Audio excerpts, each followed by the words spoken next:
Article 7 Training, Rule 36, General Administration of Programs, State and Local Assessment.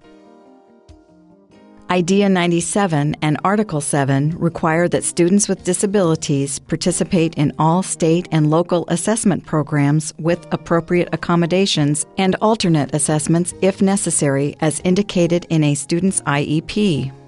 Appropriate accommodations for the state assessment programs are accommodations that do not invalidate scores. Appropriate accommodations for the state assessments are outlined in the program manual issued each year by the Department of Education. The student's case conference committee must decide if the student will participate in the general state assessment or an alternate assessment. Should the case conference committee determine a student should participate in the general state assessment, the committee must then address if the student requires accommodations and what those accommodations should be.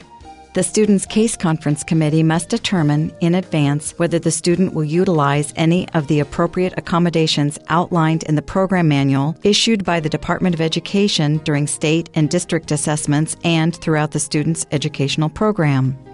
If the student will utilize accommodations on the state assessment, the case conference committee must select testing accommodations the student needs in order for the assessment to reflect the student's academic achievement.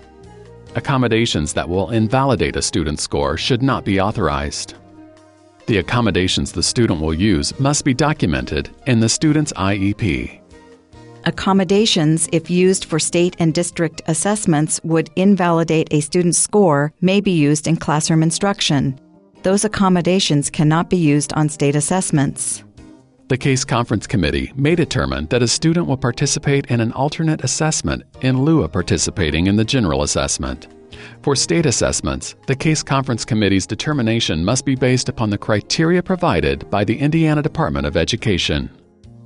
Before a case conference committee can determine that a student will participate in an alternate assessment in lieu of the general assessment, the public agency must provide the case conference committee with a clear explanation of the differences between the assessments, including any effects of state or district policies on the student's education resulting from participation in an alternate assessment.